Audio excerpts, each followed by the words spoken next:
DZXL 558 Tatak RMN.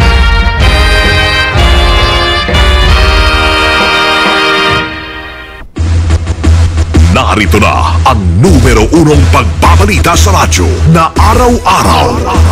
Pinakikinggan sa Luzon, Visayas at Mindanao. KBP Golden Dove Best News Program.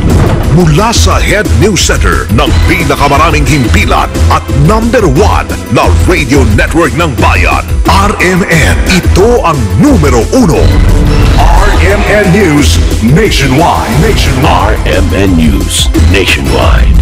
Kasama ang maasahang broadcaster, Buddy Oberas, at ang KBP Golden Dove Best Newscaster, Weng de la Peña. RMN News Nationwide.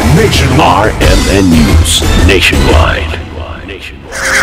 Headlines. Ngayong tanghali mga kasama sa RMN News Nationwide, pagbuhay sa isang kagawaran na tututok sa mga OFW lalong nabuhay sa isyu ngayon sa Taiwan.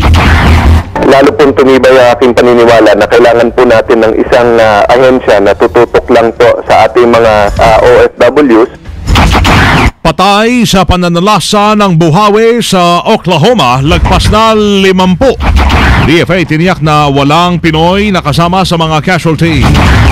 We will bear no resource. We'll bring every single resource out that we can. We've had offers from other governors across the nation. I've even had a phone call from President Obama who sends his prayers for the state. Pagbuhay sa charter change muling umuugong sa pagbukas ng 16th Congress. Ang PNP nakatutok sa mga responsable sa pagkawala ng mga bata. Marahil, it's about time natutukan natin muli. Dahil tapos na po ang eleksyon, yung ating mga kampanya. Kailangan na rin natin gawin ito bilang paghahanda na rin sa pagbubukas po ng klase sa June. Headlines. Balitang negosyo, target collection ng BIR noong Abril, nalagpasan. At abroad, Amerika nanawagan na gumawa ng hakbang para matigil na ang karahasan sa Myanmar. Buong bansang pagsasarang boses ng balita. RMN News Nationwide. Kung nandito ka, nahook ka na sa sarap ng Mega Sardines in Easy Open Can. In ka na rin! Sa tindahan, suwabe sa pitaka. Isang umaga, suwabe ang shave. Smart Eraser. Gusto ko, smart ang man ko. Smart Eraser. Come and get me! Smart Eraser, get one now. Smart Eraser. Suabe sa presyo, suabe ang shave. It's the smart choice. This is my best friend. Just got back from a long trip. That just get weird? Yes. Kill him by 10 o'clock or you're dead too. What do you want to do until then? I could really party. Get down with it. Hey, no drugs at the bar. This is prescription. I got the hypertension. I'm retired. Nice work. Crystal Sky Multimedia presents Stand Up Guys, starring Academy Award-winning actors Al Pacino, Christopher Walken, and Alan Arkin. Nominated at the 2013 Golden Globe for Best Original Song by the legendary John Bon Jovi. In cooperation with Dream Satellite TV, reaching you, touching you, and People's Television Network. Now showing in theaters near you. Buong bansang pagsasarang boses ng balita. RMN News Nationwide.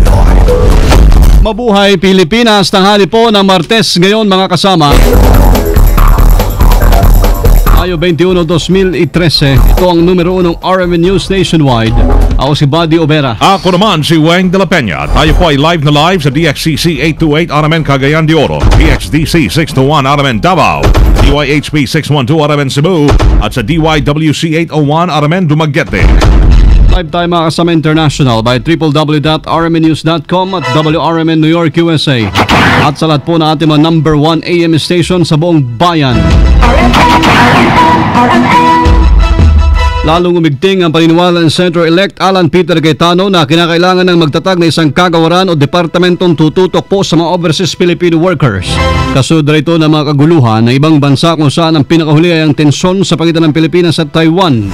Sa interview ng RMN kay Cayetano, sa tuwing nagkakaroon ng kaguluhan sa ibayong dagat, ang mga OFW po yung paunay na ipit sa ganitong sitwasyon. Kaya naman marapat lamang na may isang kagawaran ng pamahalaan na ang tungkulin ay tutukan ng kanilang mga kapakanan.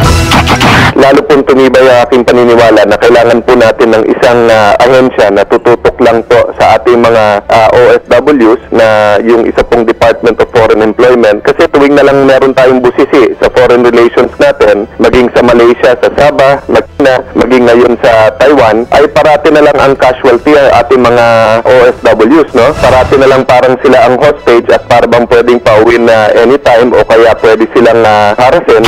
Dapat din anyang tiyakin ng pamahalaan na hindi madadamay ang mga OFW sa namang issue o gulo ng isang bansa tulad na nangyari sa Syria. Kung paano din mailabas sa usapan ang ating mga OFW. Ibig sabihin ba kung magka-problema sa Middle East, 2 milyon mahigit ang ating OFWs na nasa Saudi alone, ay parati na lang sila pwedeng gamitin as a hostage, no? So, ang tingin ko po, isa to sa problema na ang dole ay napakalaki at nakatutok na dito sa ating mga local employees na kailangan natin na ahensya na hindi lang magko-coordinate sa ibang bansa, kung hindi sa international agencies at mga NGO dun sa ibang bansa. Si Senator-elect Alan Peter Cayetano sa interview ng RMN.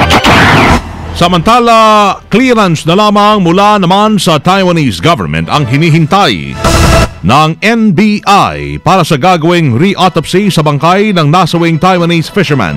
Ayon kay Justice Secretary Leila de Lima, wala namang tutol ang mga Taiwanese investigators sa naturang plano ng Philippine authorities para matiyak na kumpleto ang gagawing investigasyon.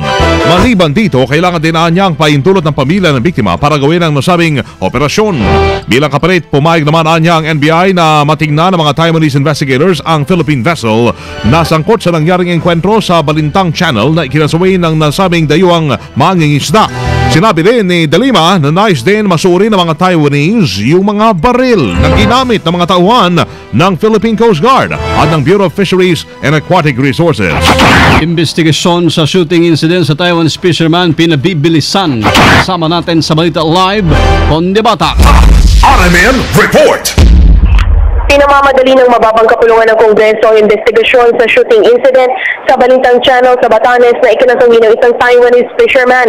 Sa para ng investigation na ginagawa ng Taiwan at Pilipinas, ay sinabi ni ACT Party List Representative Antonio Tino na kailangan mabilis na maisagawa ng pamahalaan ang investigasyon sa nangyaring insidente.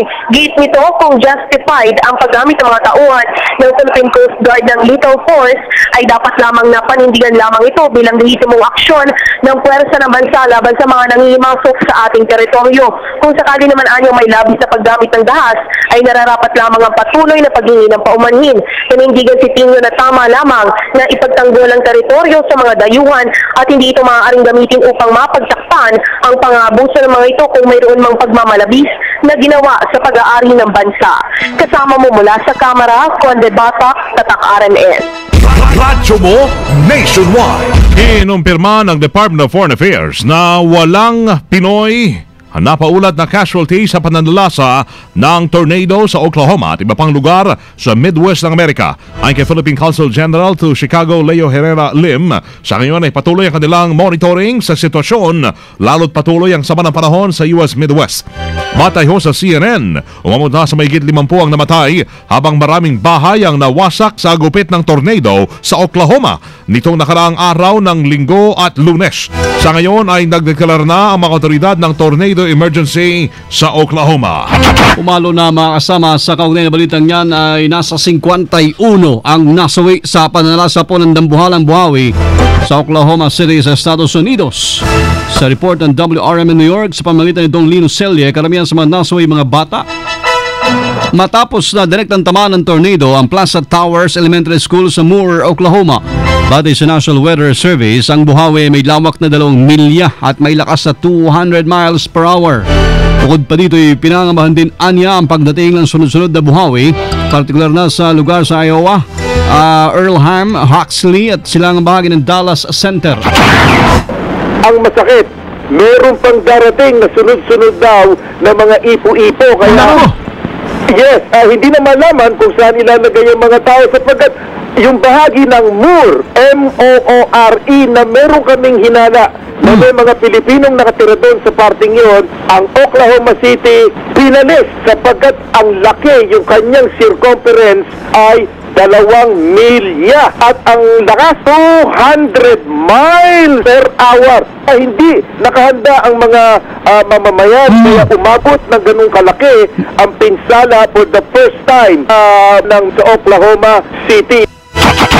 Samantala, sa isang press conference, tinapo ni Oklahoma Governor Mary Fallon na inilaan nila ang isang simbahan para pansamantalang matuluyan ng mga pamilyang mga nasawi sa pananalasa ng buhawi. I just want to say how much I appreciate all the first responders, the law enforcement entities, the fire, the police, the Red Cross, Salvation Army, the Highway Patrol.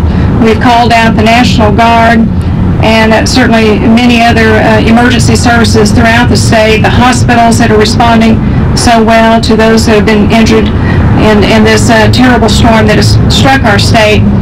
And we're doing everything we can to get all the resources out throughout this community, and certainly we have other areas of the state that we're also dealing with right now. We will bear no resource. We'll bring every single resource out that we can. We've had offers from other governors across the nation. I've even had a phone call from President Obama, who sends his prayers for the state. Has also offered to do anything that he can to speed up our federal assistance and any type of red tape that might be in our way, and offer resources too. Sa ngayon po ay hindi pa mabigyan ng otoridad ng tsak na bilang ng mga nasugatan dahil patuloy pa rin itong nadadagdagan.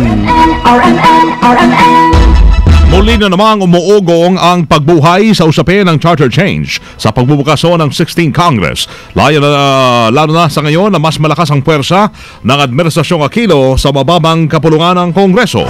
Ang kay House Speaker Feliciano Belmonte o Sonny Belmonte, bagamat may executive at legislative restrictions na kailangang maamyendahan, naniniwala siyang mas kailangang tutukan sa tsatsya ang pag-amyenda sa economic provision ng saligang batas. Isa sa mga provisyong tinutukoy ni Belmonte ay ang pagbabawal sa mga dayuhang may-ari ng mga public utilities tulad ho ng kuryente, tubig at telepono. Ganyan ang pagbabawal sa mga ito na magmamay-ari ng lupain saan mang sulok ng bansa. Matapos ang eleksyon, muling tututukan ng Philippine National Police ang sagip anghel na kanila pong nilunsad para mahanap ang mga batang naiulat na nawawala sa Kalakhang, Maynila. Sa interview ng RMN kay PNP spokesman Chief Superintendent Generoso Serbo, sinabi niyang target nilang mahanap ang mga nawawalang bata lalo na't nalalapit ng pagbubukas ng klase. Ayon kay Serbo, isa ito sa kanilang programa upang matukoy ang responsable sa pagkawala ng mga bata. Marahil, it's about time natutukan natin muli. Dahil tapos na po ang eleksyon, yung ating mga kampanya. Kailangan na rin natin gawin ito bilang paghahanda na rin sa pagbubukas po ng klase sa June. At yun nga po, marahil in due time, maglalabas ng pahayag ang pamunuan ng PNP with regards to our preparation para sa ating balik eskwela. At kasama na dyan yung kampanya natin laban sa mga sindikato o grupo na tumatarget ng ating mga kabataan. Samantala, agad pong pinabulaanan ni Serbo ang balit ng kinukuha ang mga lamang loob, ang mga batang nawawala at binibenta. Gayunpaman, tuloy pa rin anya na pinag-aaralan nila ang ulat nito para masolusyonan. Meron tayong narinig na pahayag din mula sa mga medical practitioners na sila ang nagsasabi mismo na hindi naman daw ganun yun, walang value, yung laman loob ng bata ay kukuhanin mo at yun nga gagamitin parang organ transplant. Hindi raw ganun yan, hindi raw tama yun at walang pakinabang kung ang isang organ ay kukunin mo mula sa bata. Pero ganun pa man, pilit natin pinag-aaralan, pilit natin inaalam kung meron bang mga legitimate o mga tunay na pangyayari na mga ang bata ay dinukot dahil upang i-harvest yung kanyang internal organ. Si PNP spokesman Serbo sa interview ng RMN. RMN News Negosyo. Mga kasama, nalagpasan na po ng BIR ang kanilang target collection noong Abril kung saan umabot yan sa 148.99 billion pesos. Mas mataas ito ng 4.23 o 43% kumpara sa idagdang target na 142.66 billion pesos at mas mataas ng 28.20% kumpara sa nakolekta noong Abril ng lumipas na taon. Nabatid na malaki ang nakolekta ng BIR sa Abril dahil ito ang buwan kung saan natakda ang deadline ng pagbabayad sa income tax. Ang nalikom na buwis noong Abril ang isa sa pinakamataas ding naitala sa buong taon. RMN News Abroad. Nanawagan si US President Barack Obama kay Myanmar President Thein Sein na gumawa ng mga hakbang upang matigil na ang karahasan laban sa Muslim na minority sa naturang bansa. Ang apela na ito ni Obama ay kasabay ng pagdalaw ni Sain sa White House, ang pinakauna para sa isang Myanmar leader sa loob ng 47 taon. Matatadaang nitong mga nakaraang buwan ay sumiklab ang ethnic violence sa pagitan ng Rohingya Muslims at mga Buddhist kung saan marami ang namatay. Kasabay nito ay tiniyak naman ni President Sain kay Obama na re-resolbahin ang ethnic conflicts at papanagutin ang mga responsable. Pinuri naman ng US President ang economic at political reform na ginagawa ng Burma o ngayon ay Myanmar. Kung maalala na ilang dekada rin naging isolated sa international community ang Myanmar, bunso ng pamamahala ng militar sa naturang bansa. Live mga kasama mula po sa RMN News Center, Makati City Metro, Manila, Philippines. Inyo narinig ang number 1 RMN News nationwide ngayong pong Martes, May 21, 2013. Oy, sa mga taga Davao, maayong unto. Susunod na diyan si kasamang Merly Comidoy sa RMN News Diretso Balitang Davao sa numero 1 pa rin DXDC 621. Panoorin po ang naging pagbabalita namin ngayong alas 12 ng tanghali. Siyempre, sa YouTube ho yan. Punta ho kayo sa i-type ang RMN News Nationwide. Kasama nyo ang serbisyo publiko, ako si Buddy Obera. At ako naman si Weng de la Peña. Dito pa rin mga kasama sa tahanan po na may pinakamaraming number 1 sa 2013. Pinakamaraming himpilan sa 2013. RMN, Radyo Mo Nationwide. 60 years na ho ng maasahang public service nationwide. Ang pinakamalaking mga balita abot sa bawat Pilipino saan man sa bansa. RMN News Nationwide. Alas 12, 18 na ng tanghali. Sa Lucky Me Pansit